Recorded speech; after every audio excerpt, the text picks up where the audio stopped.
to Leading the Way podcast, where you'll learn neuroscience-backed ways to lead more effectively and have more fun at work with what you already have.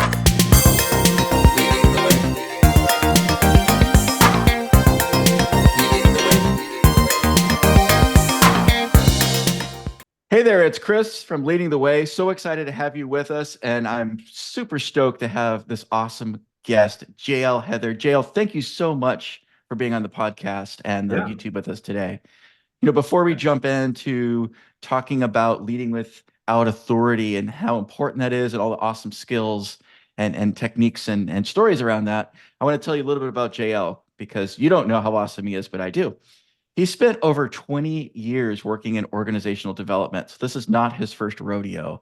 And the last 5, he's worked with big names like Ford and Pfizer and VML and T-Mobile, Wendy. So he knows his stuff.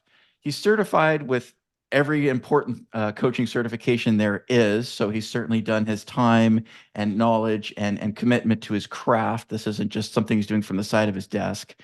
And, he's applied lean agile principles, which I absolutely love. I love continuous improvement in any shape or form. And he's applied those to organizations and processes. He's a super skilled speaker and facilitator, and he creates safe spaces for teams and leaders to figure out how they tackle these really difficult problems and move their organizations forward, no matter what circumstances they're facing. So excited to have you here, JL. Welcome to the show. Thanks so much. I'm really excited to be here, Chris. I think this is going to be a lot of fun. Yeah, absolutely. So jumping right in, we were talking a little bit before about the show about leading without authority. I think so many of us are used to sort of these command control type schemes that we learned, like you do this or else, kind of punishment reward type schemes. But leading without authority is something very different than that. Tell me what it is. Well, and it's funny, like even as you asked the question, you said we've learned these styles of leadership and we're not taught. We just experience. Like so many people just get into leadership by the path, the career path, with no training or development or anything. When for your entry-level jobs, you have to have a degree. Right. So it's very interesting to me that when we talk about leadership, we're talking about something that's really, really important to our lives, how we experience work, our mental health, our physical health, all of these things. And the people who get there are put in these positions without any sort of real support or training. So when we talk about leadership, I think it's also important for us to have a little bit of empathy for the people in these situations. I've been one of those people. I think you've been one of those people too. But when we talk about leading with or without authority, maybe it might be a good idea to talk a little bit about that command and control first. Sure. A lot of times what we call that is that role authority or positional authority, right? Where I have the ability to say, Chris, if you don't do what I say, bad things are going to happen. Whether that's, you don't get a raise or a promotion or you get terminated, you lose your job. That's the type of authority we're talking about. And as organizations progress into the future, they're starting to get flatter, right? So that type of command and control authority doesn't work as well. It never really worked that well, but it works even less well as we get into these flatter organizations where the real path to success is to distribute the authority, to give the people closest to the problem a chance to make real impactful decisions that have meaning and value. Right. So when we talk about leading without authority, that's a big part of what we're trying to do is empower these people that are really close to the problems to find ways to lead from where they are and create value. And that advances their career. It helps them feel fulfilled and all these different things. Right. And a lot of, if you want to get really technical, what we're trying to do is take people from this agentic type response. So I'm going to do what I'm doing just because someone in authority told me to this autonomous problem solving, like value creating person. Right. And I think that's the shift we all want to make. So when you talk about leading without authority, that's what I want to see is those leaders who use more influence, who are very autonomous, who understand the value of what they're doing and are empowered to go out there and do it. Right. Right. And I would imagine for some folks can get really excited. Oh my gosh, it's distributed and I can do the things I always wanted to do. And for others, that can be really scary. Like, how do I maintain the vision for the company and things don't go off the rails and people do pet projects that don't make sense? And any thought to address folks that might just kind of panic of the idea of distributing that leadership and decision making? Well, you had a hint of one really good answer in the question, the vision, right? Mm, They've done study after study on this. Most companies, your average organization, less than 50% of your people understand the company vision, mm, period. How can you expect your people to be empowered and do what they need to do if they don't understand the vision? So, one of the best things you can do if you're feeling that anxiety, like, oh my God, I have some expectations being put on me that mean I have to deliver, I have some authority now, right, even if it's not positional or role based. The best thing you can do is make sure you understand the vision and then right. make sure the people around you understand the vision. And that's really, really hard. And I'll give you an example. Excuse me.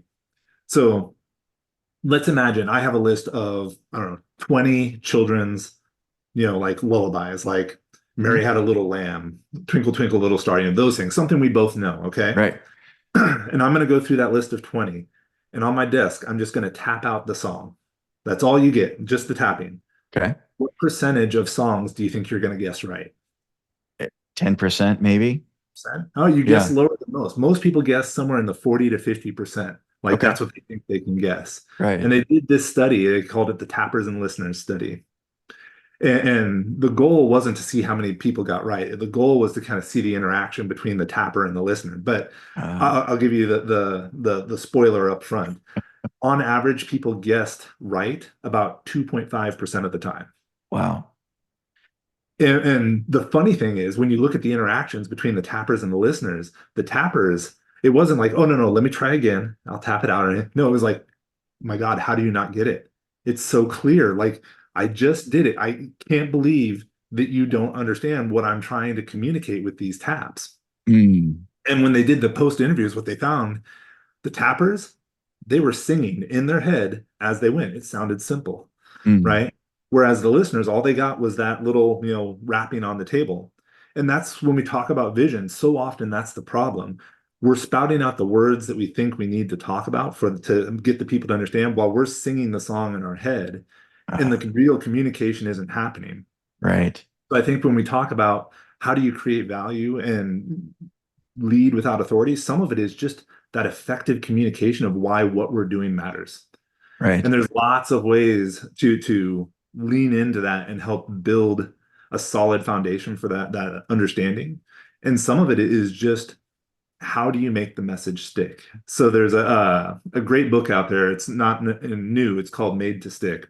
Mm, Talk about kind of the Velcro theory of messaging, right? So it's a right. marketing. And what it really boils down to, when you think about Velcro, right, it's the hooks and the loops, right? So the more hooks and loops you have, the more strongly that Velcro holds together. So when we think about communicating a vision and really establishing that vision and making sure everyone understands why this is important, it's about how many hooks and loops can we create. So how many times have we said it? How many channels have we said it on? How strongly has it been worded? What is the weight of it? All those things kind of come together. So is it on the wiki? Has it been emailed out? Have you talked about it? Have you recorded a couple of videos? Have you posted about it on social media? Is it coming clearly through on your website? All these things come together, and that's what it takes. Sure. And I kind of talk, when I talk to leaders about this, the way I frame it is if you go into a meeting and other people are talking about the vision almost as good as you could, you're probably okay to not say something in that meeting. Right. Otherwise, you need to bring it up and make sure everyone understands because that's what it takes for people to understand the vision. And once they do, that autonomous state can start to emerge because now they understand what's important, why it's important, and how they can move in that direction. Love that. Yeah, as you're talking about that, it reminds me of like Beehive or mini autonomous things that work incredibly well and they have this great synchronicity. Yeah. I also love how you said marketing because sometimes that can seem like a bad term, but there's some art and science to copywriting, things that get us to buy things Yeah. and make us act. And when the vision, mission, or whatever motto for the company is simple enough that someone can act and do it, it's so much more powerful than the long ones that we used to do, in the 80s, like our vision is to do this, so we might serve that. And there's a lot of big words in there, and we argue for hours and in about it versus, we're here to serve customers and make their lives easier. Or, Yeah. you know, just cut to the chase. I think it's so much easier to like measure, are you moving the dial versus people that have Right. just adjective, how do I know that I did that? So Well, it's, and it's funny, I mean, you talk measurement, right? There's this funny thing that happens when people don't understand the vision, right? They become very obsessed with the process. And Simon Sinek has this great talk about it where he tells people like, imagine I put you in a corner mm, and I told you that I need you to pick a spot and just walk to that spot in a straight line, mm, right? And then as you're walking, I'm going to push a chair in front of you. What are you going to do? Most likely, you're going to stop, right? right, Because you were told, I just need to walk in a straight line. right, Okay. Reset the room. You're back in your corner. Now I'm going to say right over there, that spot, we have to get there. mm, Okay. I need you to walk to that spot. And then as you're walking to that spot, I'm going to put a chair in front of you. right, What are you going to do? You're going to just walk around the chair and keep going, right? right, right, When we have that destination, that vision in mind, we start measuring the distance traveled rather than the steps taken. right, Right? Because at the end of the day, we don't care how many steps it takes. We just care that we get there. right, And when people don't know why there is important, they start counting every step because that's their only way to measure progress, really. mm, But when they understand, like, no, we have to be here, they start looking at, okay, what is it going to take to deliver the value? So it's that difference between being process focused right, and value focused. right, So when you start talking about measurement and this idea of understanding the purpose, that those things start to mesh up really well. And what you'll see in companies a lot of the times that are like, oh, we're focused on our revenue numbers and our sales and all this stuff. They don't understand their purpose, or rather their right, purpose is just to make money. And while that can be good for a few people, most people don't really care because it doesn't trickle down very well. The companies that measure all the other things, those are the ones that really start to make progress on their goals because they know why it matters and it's measured in a way that matters. right. That's so well said. And as you're saying that too, I was just thinking in the old command control, go to this straight line and get to this destination, just do it this way. And the proverbial chair comes in the way, some edict or a ripple in the economy, or, government says you need to do this new mandate and it's Yeah. different. That person that doesn't have the ability to know what the vision is or have the coping skills to do something different or push the chair aside Yeah. is flat out stuck. The company's flat out stuck. And then all the weight's on the leader to be the problem solver instead of, leveraging the 30, 300, 3,000, no matter how, all those smart brains, right, to get Yeah. past it. And that's exhausting, right? That's Yeah. that's not a fun place to be as a people leader. Or even as individual leader, if you know that there's a way to get around that chair and your company is very strict that thou shalt only do it this way, that's a frustrating place to be if you're an innovator and a productive person. And Well, and you're hitting now on one of my favorite topics, agility, right? Or in all yeah, honesty, I've tried to stop saying agile as much because I think it's a little bit of a four-letter word in some sure, circles. sure, But let's say adaptability, right? As humans, our ability to plan much past like, I don't know, 2 to 4 weeks is really limited. There's a yep, brilliant woman, Mary Poppendike. She gives a fantastic talk, and this is from years and years ago, like I think in the 90s, maybe. It's mm, called Tyranny of the Plan, where she talks about our ability to plan and how bad it is, yeah, right? And when we put together these project plans, for months and months, the only thing we know about those plans is they're wrong. And the mm, only thing we're going to find out as we start executing on those plans is how wrong they were, right, because we have to start adjusting and everything like that. But when we actually have that very clear destination in mind and everyone understands it, and we've empowered the people at the front lines to deliver the value, now we've started to bake some of that adaptability into the system because mm, they know where we're going, and now they mm, can start, course correcting, wave finding their way to that value without as much oversight. right, And the other downside is when it's dependent on the leader, that adds lag to the system, mm, right? Let's assume you have really good metrics, right? And once those metrics make it to the leader, he can make a decision and then he has to pass down the answers, right? right, That takes time. That's assuming you have leading metrics. If you have Right. lagging metrics like just revenue or sales, then all the bad things that are happening have to start affecting your customers so they stop buying. So you see it in your metrics so you can change course. And that takes Right. way longer. So when you have that clear vision, when you have the metrics that are based on value, and then you've empowered the people to act, like you can be super adaptable and super, we'll say it real quiet, agile, right? Yeah. In how you approach the world, and your customers will see that and appreciate that. And you've seen it over and over in these companies that have been newer that have really been effective. Some of them are the Silicon Valley companies, but others are now it's starting to come out in marketing world, in HR, things like that. You're starting to see it pop up in more and more places just because people are realizing you have to be able to adapt to those changing circumstances you talked about, whether they're legal, sociological, socioeconomic, you name it. Right. Right. So with this work, do you have a story of a mythical client? I'm sure it's not a real one that's gone through this and the benefits that they've enjoyed and kind of how long it took, those sorts of things. And when you say this, are you talking about kind of that leading without authority part of it? Exactly. Yeah. Yeah. So almost every client I work with has to learn this skill. Because the Mm, reality is, even if you have the authority, if you're using the authority, that's a crutch, right? mm, If you're using that role or positional based authority, what you're really doing is you're starting to take away some autonomy, right? And the more autonomy you take away, the more you push people into that state of, I'm just going to do what you told me to do. right. Uh, and if you know who Stanley Milgram is, Hmm. this is like psychology 101. He did a well, I shouldn't say great experiment. He did a really interesting experiment that kind of shows the power of that type of authority. I won't go into it now. I am going to go into it in a talk I'm doing in September in Kansas, a SHRM conference out there. Nice. But it's really interesting. But the idea basically is at the end of the day, when you use that authority, you reduce autonomy, which means you start taking away problem solving skills. So every leader has to start thinking about what else can I lean on to help get work done? How can I Mm, motivate people without fear or without role authority? And there's a lot of great frameworks. One that I love a lot is from Drive with Daniel Pink, which is purpose, autonomy, and mastery. Right. So, how can I make sure they understand the direction? How can I make sure they have the autonomy to pursue it? And how can I make sure it's helping them grow? So, a lot of times when I work with leaders, what we'll really focus on it is how can you give your people chances to exercise authority with minimum risk, mm, right?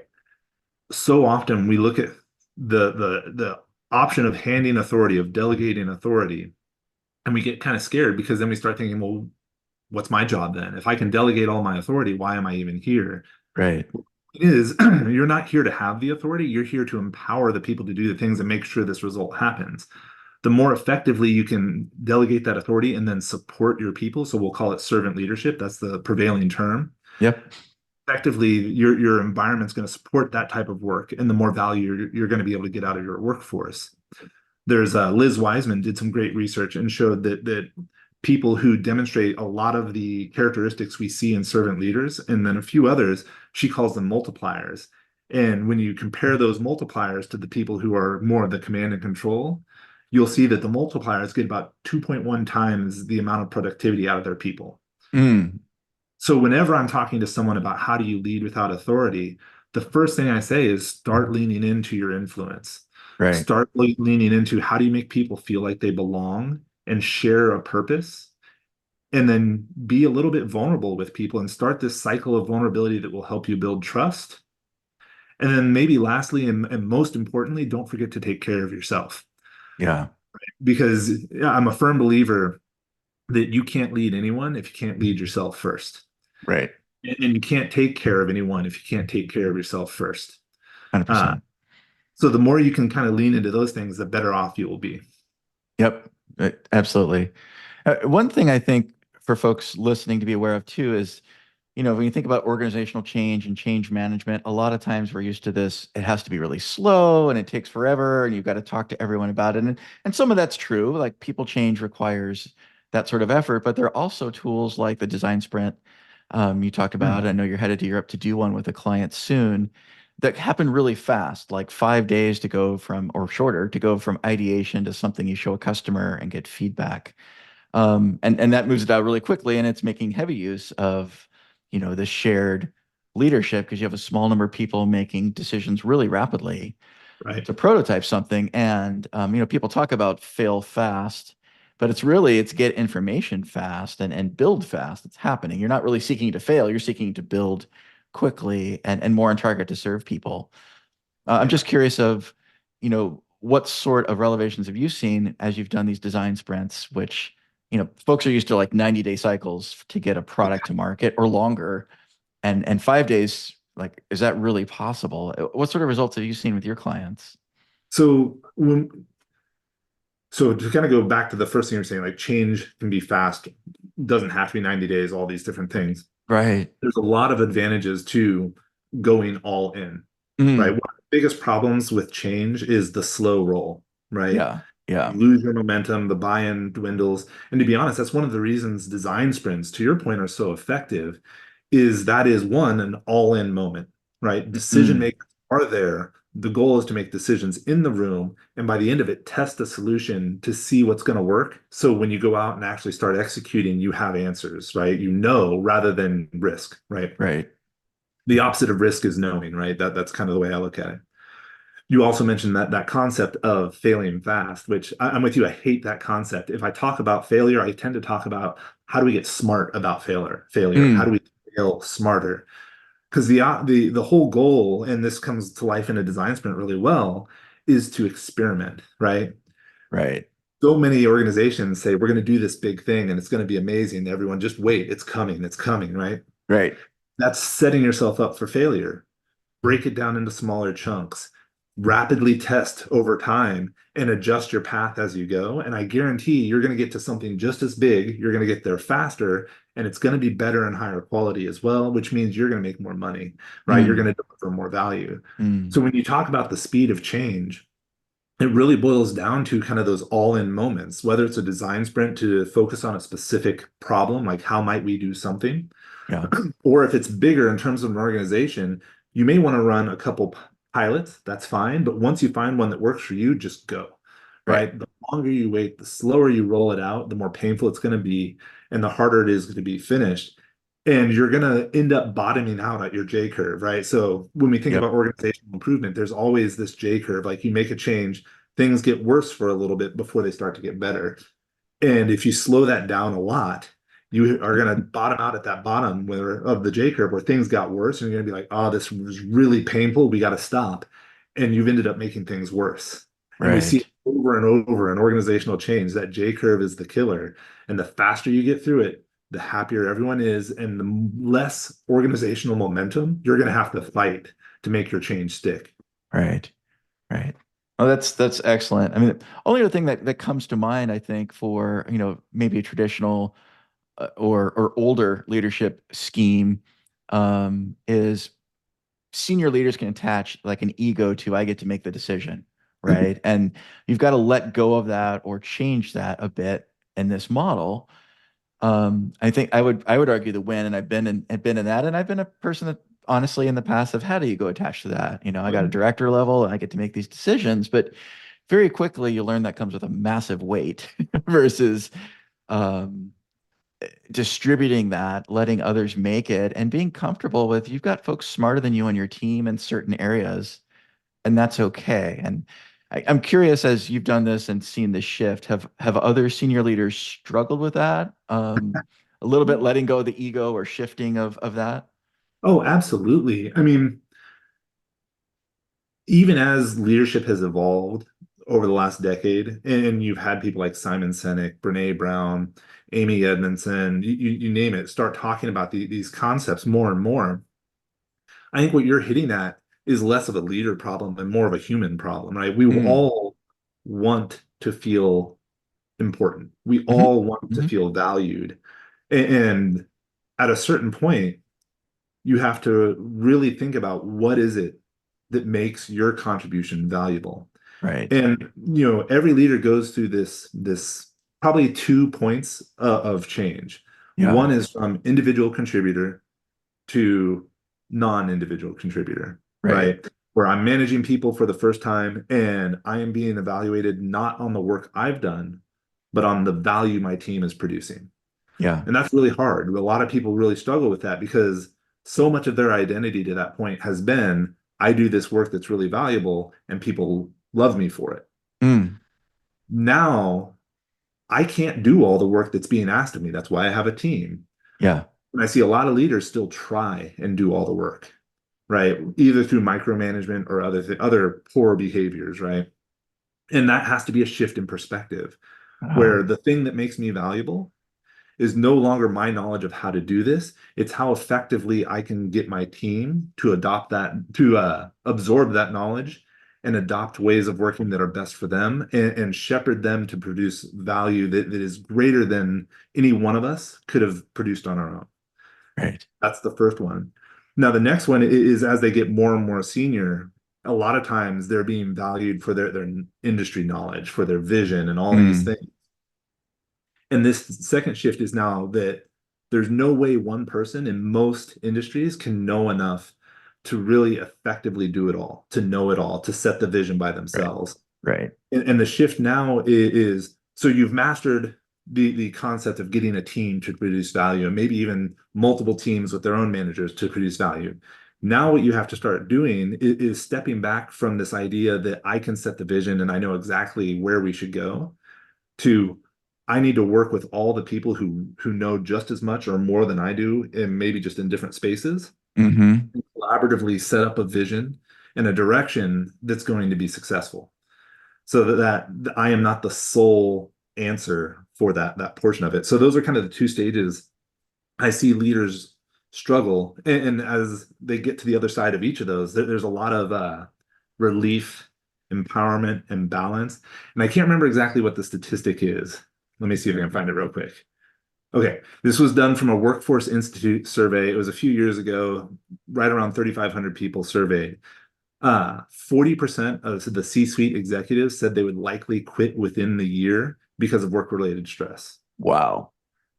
Wow. So much of that is because of the things that they put on themselves and the I don't want to say refusal, but the inability to accept that a collaborative approach might be better, Right.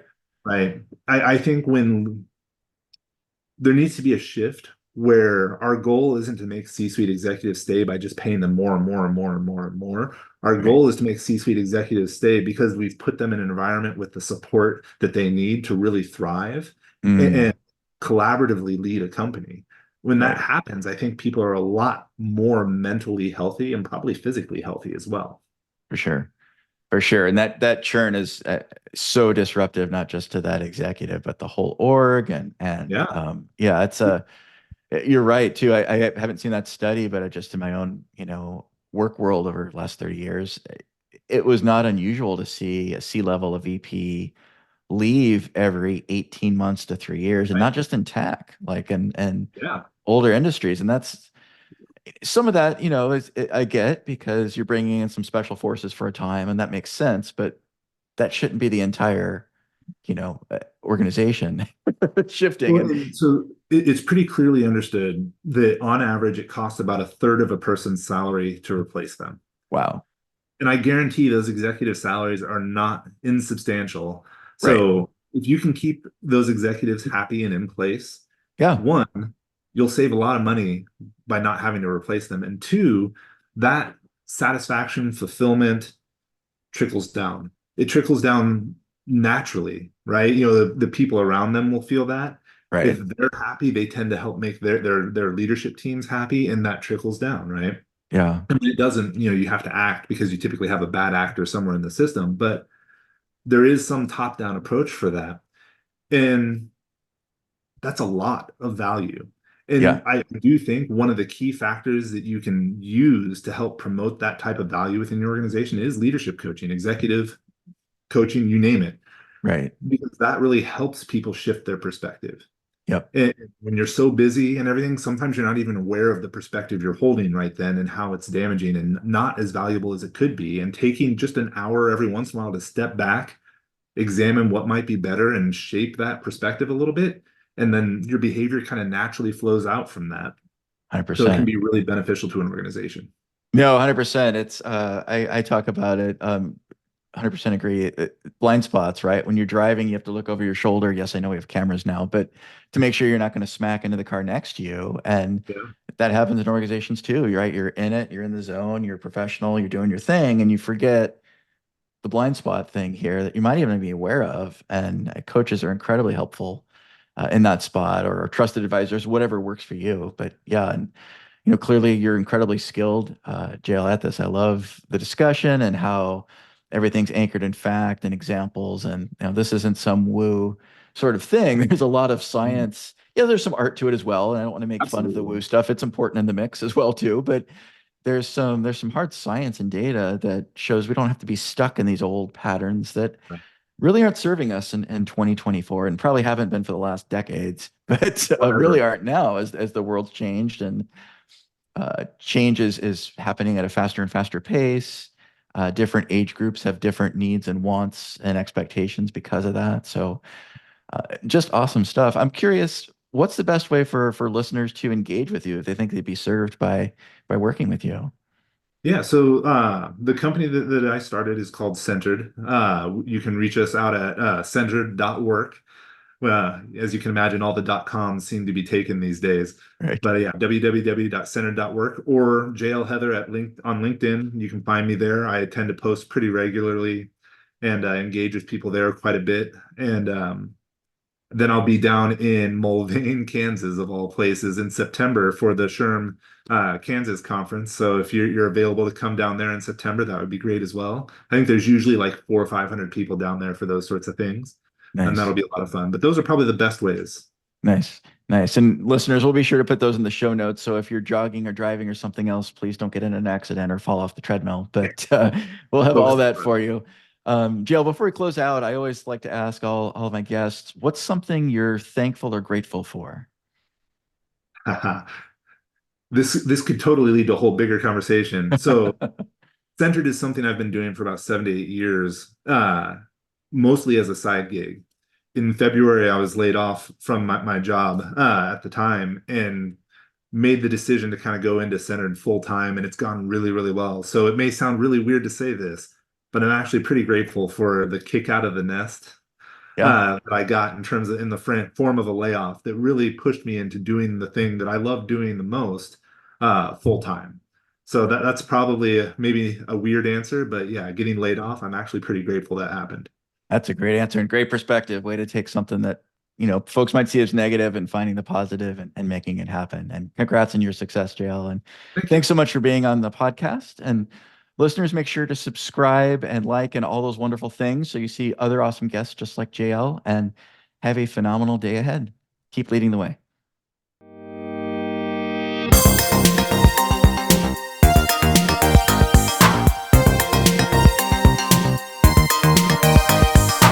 Thank you for listening to Leading the Way podcast. Be sure to like and subscribe so you won't miss other great episodes like this one.